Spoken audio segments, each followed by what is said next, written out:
Good morning. Welcome, everybody. We'll have still people coming in. Welcome.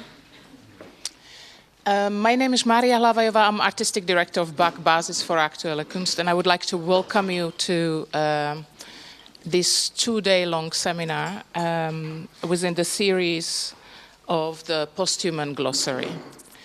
Perhaps a few thoughts in order to situate this series within BAK's program, and a couple of household messages that I have for you. Somewhere in early 2014 here at the BAK, which is a contemporary art place, not quite a center for contemporary art, but more a base, as we call it, base for contemporary art, that connects art to knowledge and the political, if you wish, and try to operate in the triangle between these three elements, let's say. Somewhere beginning 2014, we thought we would like to start a series called Future Vocabularies, understanding that perhaps at this moment conventional conversations, familiar conversations don't really help us to understand where we are at present and how could we possibly, perhaps, hopefully, reclaim the notion of the future from within the ruins of the present, if you will. We thought we would invite a couple of artists, a couple of theorists, activists to join us as BAK Research Fellows. We have done a number of series that are series of exhibitions, series of publications, and seminars and conferences like these on various notions, specifically the notions such as survival, specifically the notion of how to go about challenges involved in the issue of migration, survival of the planet, and specifically also what we call institutional disparity.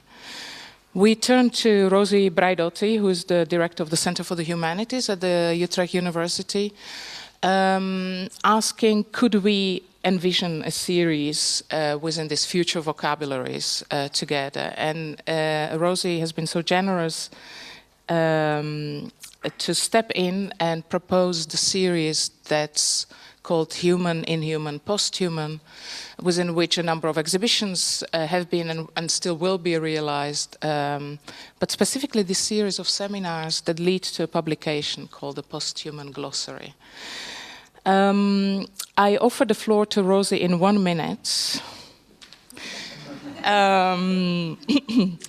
Before I express one more time how happy I am you're here, and I look forward to very intense conversation in a kind of seminar-like gathering.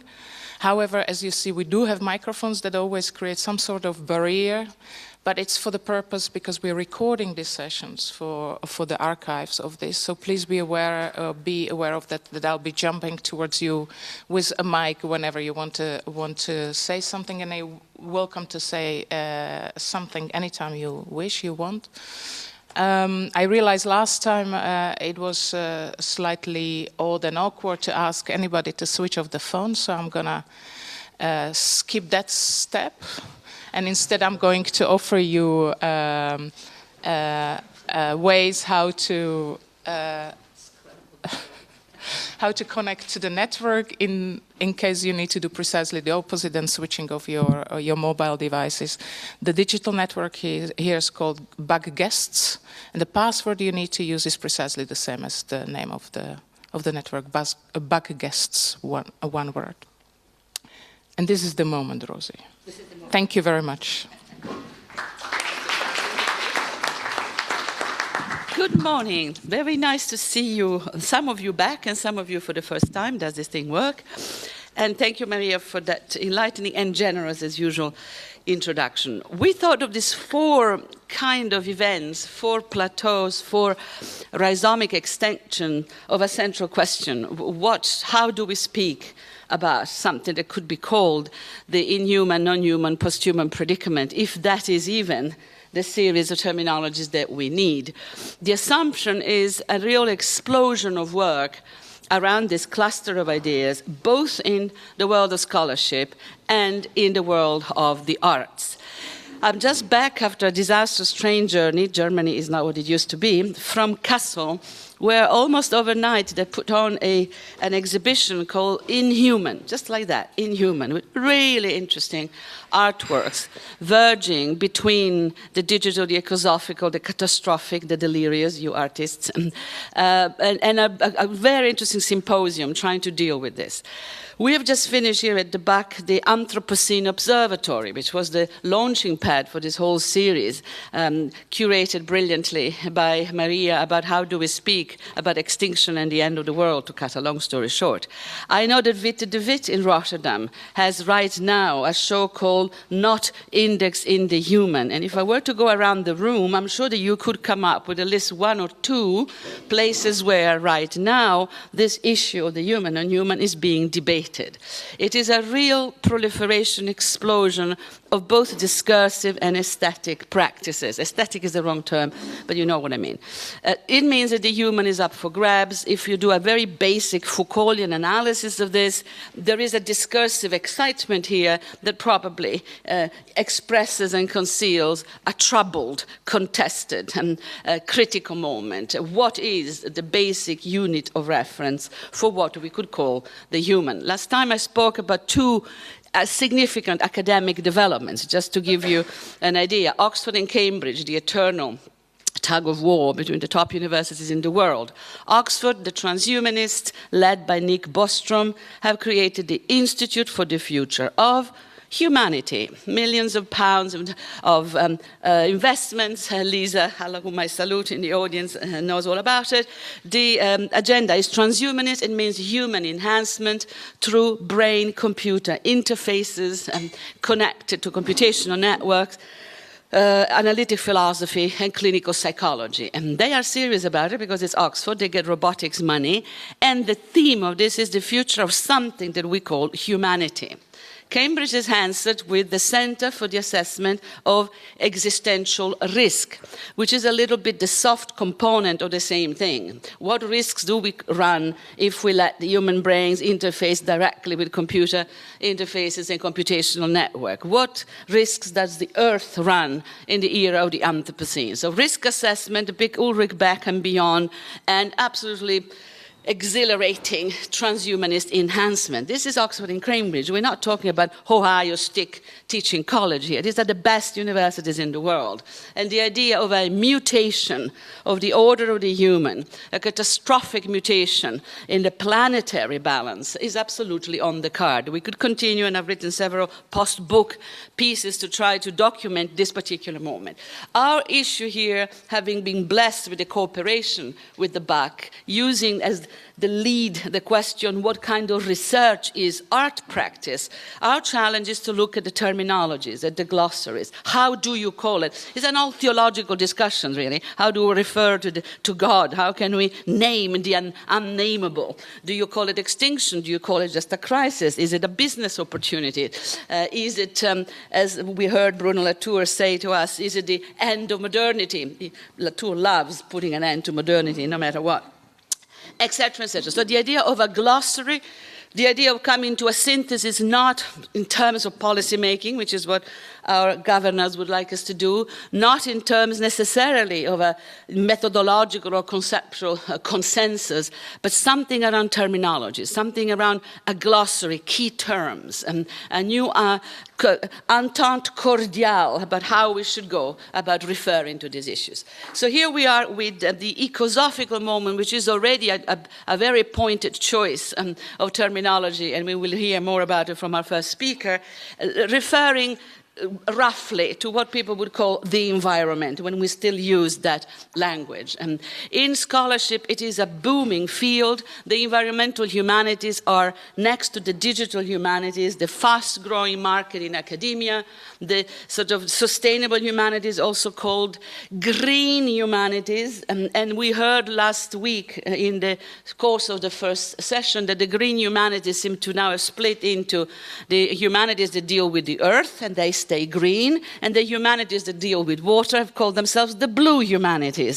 So I hope that the polychrome sort of will continue, and we may get the yellow and the pinkish and the other humanities. So an expanding planet, literally. And if I were a rector of this university, I would open a faculty of the environmental humanities instantly.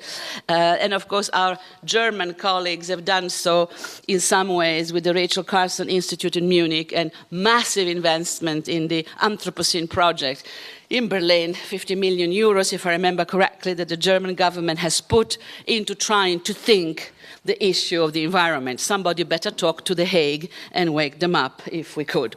This is the challenge of these 2 days, and we have a fantastic team. I salute everybody. Ursula Beeman, fantastic to have you back. Eric Earl, welcome for the first time. Gerald Rowning, whom I don't know yet, but hello.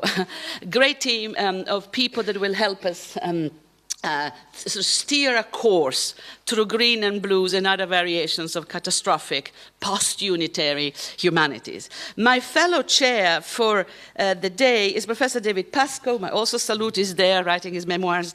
Our professor of English literature and culture, very much a cultural studies complete, a scholar with a great deal of interest in technology. After his first book on Peter Greenaway, which is about museums as well as moving images, 2 books on airspaces and aircraft. He is the jet propeller professor of English, and he will be a fabulous co-chair for the day.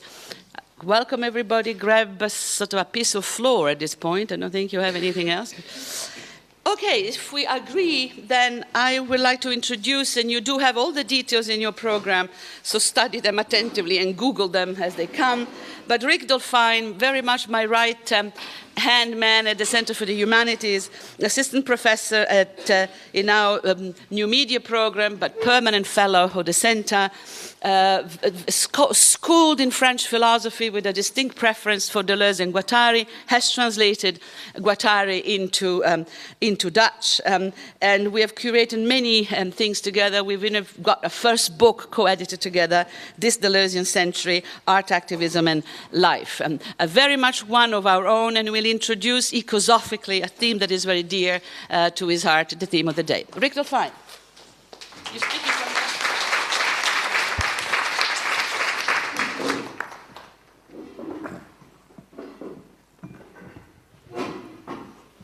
Thank you very much, Rosie. Thank you very much, Maria. Thank you very much, the staff of BAC and the staff of the Center for the Humanities for making this possible. Is this thing working actually? Yeah? Yeah? Okay. Okay, my idea is just to read a paper and then afterwards we have the discussion. So the title I came up with before was The Art of Life. We could also call it The Ecology of Form. Let's see if this works. This is kind of the theme. Art does not wait for man to begin, which is from Mille Plateau.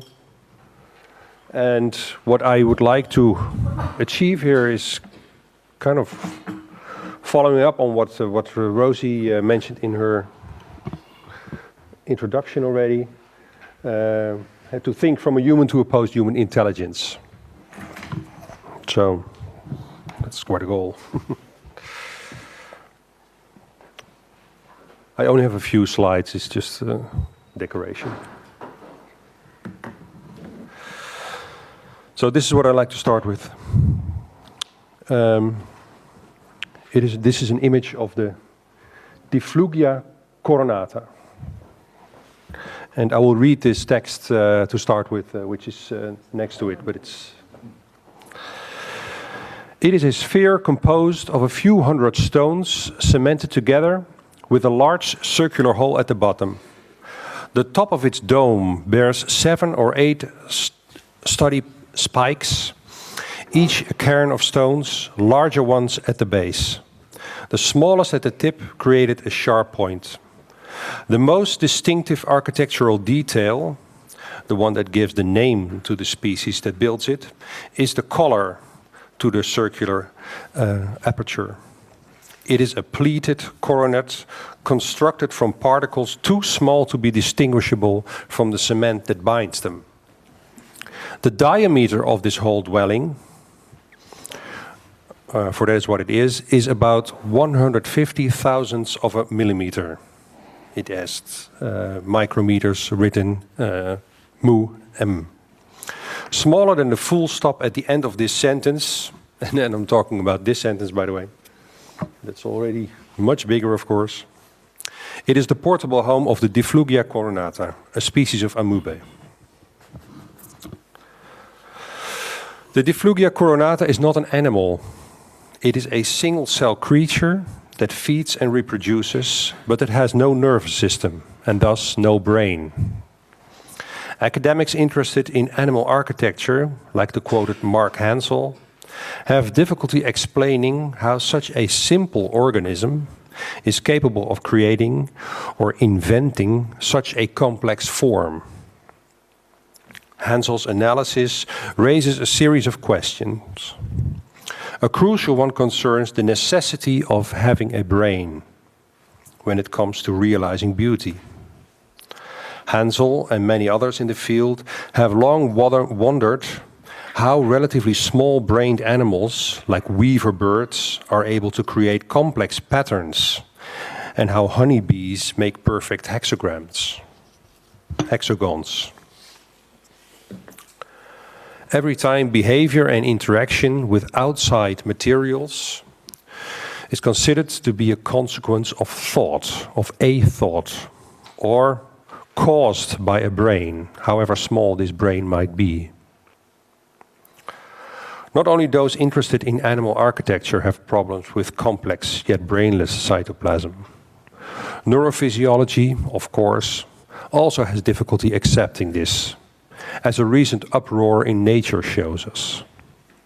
I'm referring now to these discussions, most prominently between Rudiger Werner and Dan E. Nielsen, on the Cubozoa, also called the box jellyfish or the sea wasp. I have an image of that too.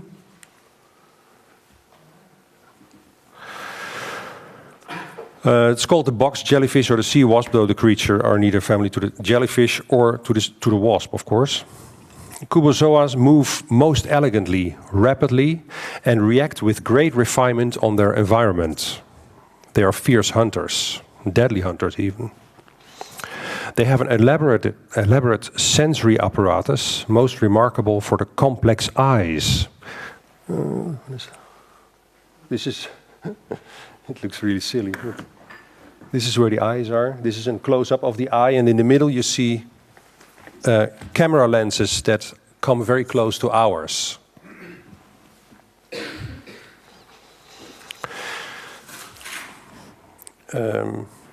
So in other words, making good lenses seems to be a demanding task, but only a few animal phyla have accomplished it, according to Nielsen. But having complex eyes is not what struck the neuroscientists or biologists like Werner in the first place. As with the Difflugia Coronata, it strikes them that these complex senses are not mirrored by a brain. So this animal does not have a brain. What does it do with the visual imagery that it collects? How does it respond to the visual imagery?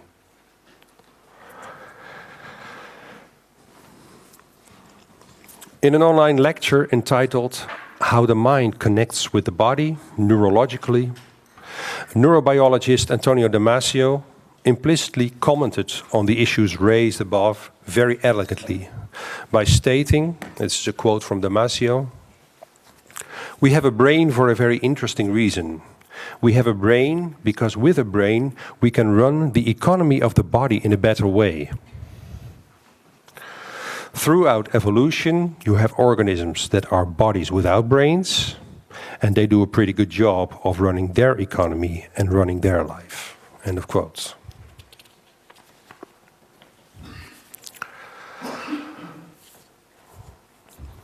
Similarly to contemporary thinkers like Sean Gallagher, Damasio's idea of life starts with the actuality of the body and not with the necessity of a brain. This new and exciting rise of a new science theory that Rosie Braidotti would call a matter-realism has enormous consequences for the 19th century humanisms that still dominate academia up until today. So not just in the humanities, it's pretty much everywhere, as we all know. This becomes clear especially when we turn Damasio's idea upside down. For by telling us that we humans have a brain since it benefits the economy of our bodies, he also tells us that other forms of organic life might function better without having a brain, even without a central nervous system that would control or unify the body.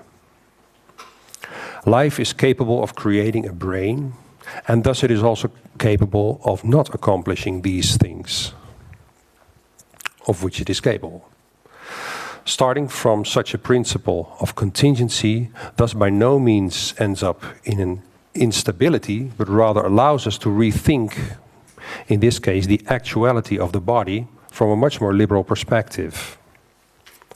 If we refuse to think nature according to the laws of nature as we define them, and that keeps stressing that complex structures cannot be built or thought of by brainless cytoplasm, a radically different philosophy of life and also of human life is bound to occur.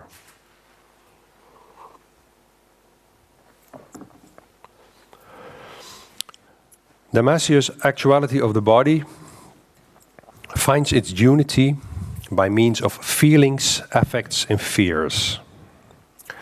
They are bodily awarenesses that time and again cause a contraction, which is the body. To no surprise, Damasio thus refuses Cartesian dualist thinking, as it has been influential in fields like neurobiology and animal architecture, plainly referring to the mind-body problem as a historical mistake.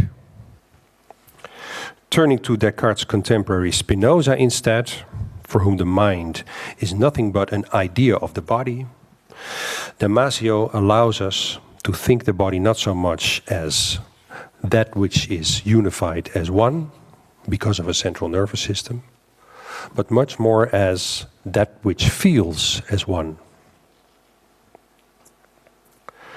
Damasio's interests go out to neurobiology, but especially the link he makes to Spinoza offers us ways to push this idea of the body as that which feels as one much further.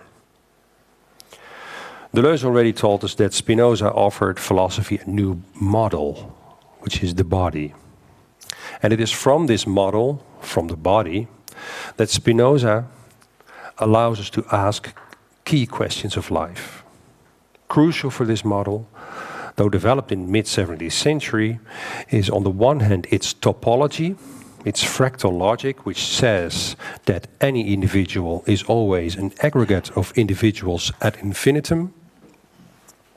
And on the other hand, the formal element, which Spinoza calls the conatus, which defines the aggregate as a whole and consequently defines its effectiveness, its power to act. It equals the ecology of form. It searches to conceptualize how that which feels comes to be. It searches to conceptualize how that which feels comes to be. Coming back to Spinoza's conatus, it is vital to understand that it has nothing to do with the necessity of a brain. In a famous letter to Schaller, dated October 1674, Spinoza explains that the conatus is at work in every possible individual. Discussing liberty and necessity, he gives us the example of the stone and immediately demystifies the whole idea of consciousness, as it is still so dominant in our days. And I printed it out again. It's my favorite Spinoza quote. I'm going to read it out. A stone receives from the impulsion of an external cause a certain quantity of motion, by virtue of which it continues to move after the impulsion given by the external cause has ceased. The permanence of the stone's motion is constrained, not necessary, because it must be defined by the impulsion of an external cause. What is true of the stone is true of any individual, however complicated its nature or varied its functions, inasmuch as every individual thing is necessarily determined by some external cause to exist and operate in a fixed and determinate matter.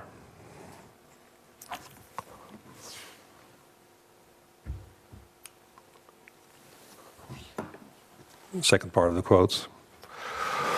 Furthermore, further conceive, I beg, that a stone, while continuing in motion, should be capable of thinking and knowing, that is, endeavoring, as far as it can, to continue to move.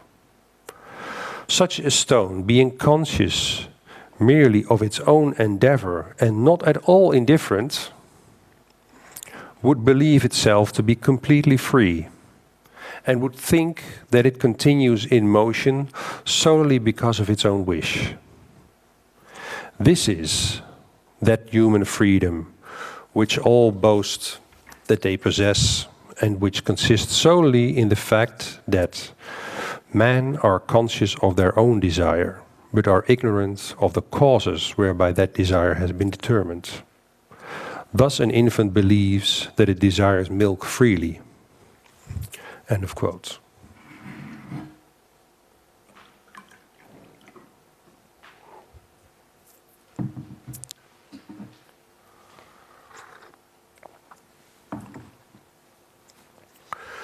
The Conatus with Spinoza is thus not so much located inside the body, as if some kind of replacement of the brain. It is what imminently causes the body. And note that Spinoza keeps on stressing very ecologically that the chain of causes is infinite. What turns it into one? It is closely linked to Damasio's feeling, as it causes a kind of unity or generality to occur. It reminds us perhaps even more of Donna Haraway's concept of situated knowledge. This is what situated knowledge is about. Though I guess that Spinoza in this excerpt goes much further than Haraway. Nevertheless, we can conclude that the conatus is the transversal force that actualizes a physical and cognitive assemblage of things, not so much in itself, but in how the body, the stone or the sibling, resonates with its outside world. Resonances groove the earth as they form the individual. Resonances build the Difflugia Coronata's house.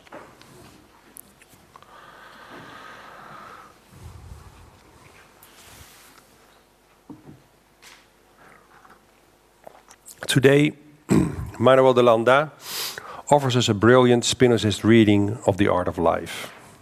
Starting from the dynamics of riverbeds, from lava or outbursts and thunderstorms, de Landa leads us back to the human being, human society, and much more in general, to how human life, situated in the earthly currents, is given form to. But de Landa's humanity is not a kind of humanity that we are very familiar with. His non-anthropocentric view on the economy of the body, on the economy of the human body, immediately tells us that the dynamics of life and the consequences this has for how individual lives take shape, not so much intends to save subjectivity, but rather sets itself to mapping the material resonances by means of which humanity today came to be, or better even, by means of which the diffraction patterns, as Karen Barrett calls them, and which we refer to as individualities, arise from the material flows. And thus, in search for how a radically different ecological take on what humanity is all about, De Landa notes that 500 million years ago, a sudden mineralization intruded the soft tissue, or at least cooperated with it.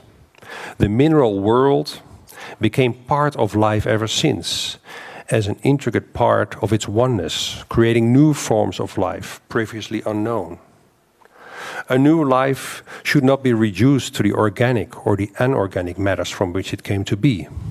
For one, De Landa notes, and I quote, "It made new forms of movement control possible, freeing them from the constraints and literally setting them, individual living bodies, into motion to conquer every available niche in the air, in water and on land." End of quote.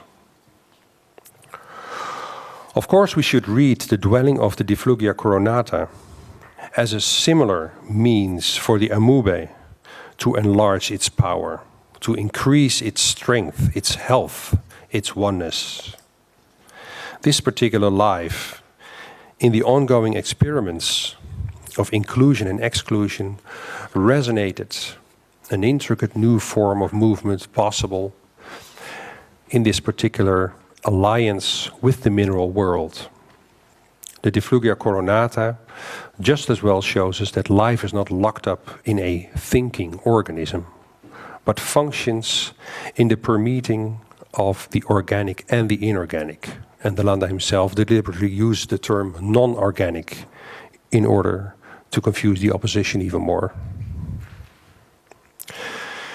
Thus creating all sorts of zones of intensity through which a oneness comes into being or feels as one, perhaps even well before De Landa situates it.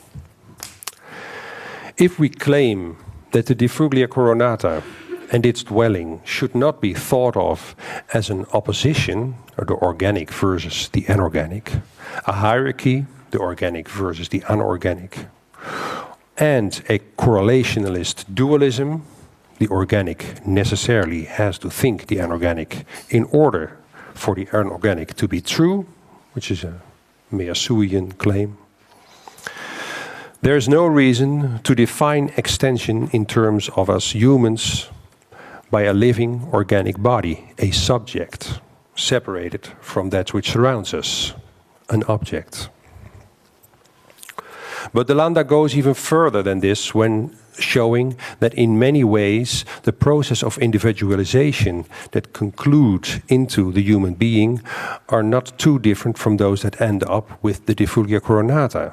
Since about 8,000 years ago, and I quote De Landa again, human population began mineralizing again when they developed their urban exoskeleton. End of quote. The mineralization of the earthly grooves can very well be read with Damasio and perhaps even with Spinoza as an improvement of the body, an improvement of our body, by means of which the invention of sedentary life, similar to the invention of minerals inside us, is once again a means through which humanity was able to run the economy of its bodies better. Urban tissue should not be considered an outside separate of the organism, but actually a folding outside again of the soft tissue and the endoskeleton with which it acts on the same zone of intensity, resonating with one another, thus individualizing with one another. Similar to how the tissues and the endoskeleton pursued this before. The urban exoskeleton is then also by no means a McLuhanesque extension of the body, which would bring us back again to the wrong kind of bodily essentialism. New series of individualities causes new forms of inference, new diffractions that cause wholly other forms of life to come into being.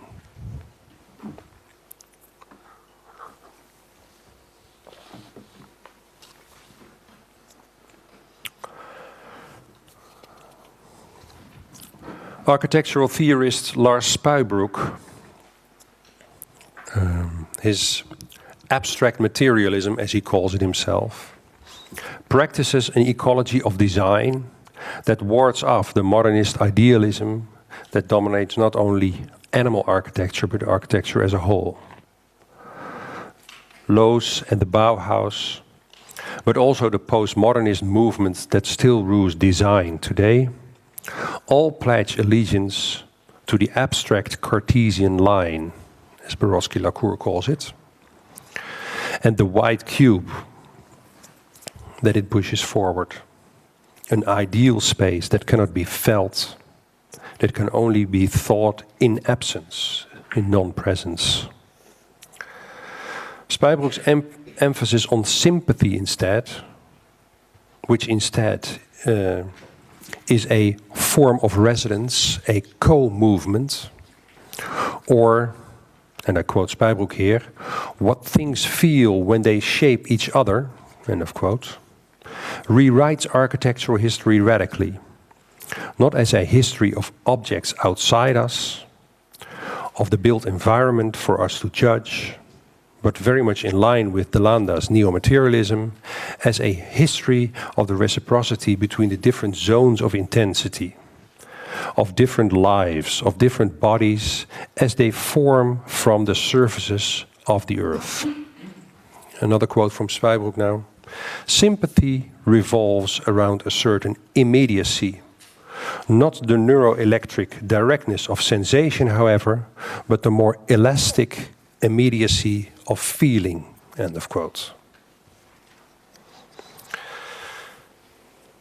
Sympathy searches for a non-human aesthetic vitalism that empowers the ecology of form. Note that sympathy in the 19th century tradition is a word not yet psychologized. Sympathy is a word that was used for, you could have sympathy for a cloud, and the cloud could have sympathy for you. It comes very close to affect in that sense. Spuybroek's study shows us that Gothic ornamentation happens in matter. It asked that the Gothic, and he's very fond of Gothic architecture in that sense, the Gothic is never idealist, like the neo-Gothic or modernist movement. Even its two primary forces of the Gothic being tessellation from 2 to 1 dimension and ribboning from 1 to 2 dimensions make its very particular spatiality. The resonances steer matter into G curves and S curves and arches and ornaments. This is a drawing from Ruskin, which is in the book of Spuybroek. So the resonances steer matter into G curves and S curves and arches and ornaments. And that is why the Gothic, unlike idealist architectures, happens all around us, travels in many different unforeseen directions, and can realize itself anytime, any place. To map vital Gothic energy is to realize the omnipresence of the curved gable, as Ruskin calls it. To study the Gothic is then not about analyzing individual dwellings, but about mapping the resonances of disparates, as Spuybroek claims, again a quote from Spuybroek. It is not only a changefulness of columns, vaults, or traceries in themselves, but also one in which columns transform into vaults, into traceries. End of quote. The Gothic, in all of its creativity, is not a human invention, like Roman architecture, where you could speak of ceilings, walls, and columns before the building is even there. The Gothic, in this sense, is also radically different from any architectural style since. Gothic art, as Werninger and Deleuze claim, realize a non-organic vitality. Thus, Deleuze concludes that the Gothic, and this is a quote from Deleuze, that within the Gothic, neither form nor ground exist any longer. It is a realism of deformation, and the strokes constitute zones of indiscernibility in the line insofar as it is common to different animals, to the human and the animal, and to pure abstraction, serpent, bird, ribbon, end of quote. What is left is the sensuous super-sensuousness, as Werner calls it. Pure feeling. The Gothic, Spijbroek claims, is, and I quote Spijbroek here, more radical than any other architectural style up until the present day, end of quote, precisely because of its infinite variation, because of its mistakes, because it is by nature radically post-human. Between the stones, the clay, the cold, the light, gravity, simple tools, and the uneducated barbaric workers, the Gothic resonates into being. This is really what Ruskin is writing about. Thus, stones can be taken up in the grotesque, in the resonances of disparates that make up the Gothic, turning their bodies into its variable structures and their minds into its free spirituality. They can also be taken up into the infinitesimal, in the resonances of disparates that makes up the Difflugia Coronata, communicating their motion into the dwelling with which we started. The stones and the sands, I just put them next to each other. The stones and the sands make up the bubble that houses the cytoplasm, which reaches out by means of pseudopodia, tentacle-like extensions that just as easily contact to the inside of the house, thus bringing in organic and inorganic materials. The cytoplasm feels the tiniest of stones, sand grains, and minerals into a unified core, while dissolving its organic prey into the cytoplasm around it. During the process of bud fission, this core becomes the outside of the daughter bud and forms a surface, a shell, an exoskeleton agglutinated with organic cement. The house of the daughter does not often resemble the house of the mother. It is built from different stones, different sizes, different surfaces, different materials, which cytoplasm has to feel with the greatest care in order to create a new surface that suits it. And differences in degree turn into differences in kind. The aperture can have 9 denticulate lobes, or teeth as they were called. It can also have 15. Sometimes its dwelling is merely a tube. Sometimes it has as much as 20 conical spines. They differ in length, in thickness, in size, in curving. They can end in a relatively large crystal. Ruskin could have referred to this feeling of the earth as savageness, a primitiveness that is imperfect, that continues to make mistakes, and thus that lives.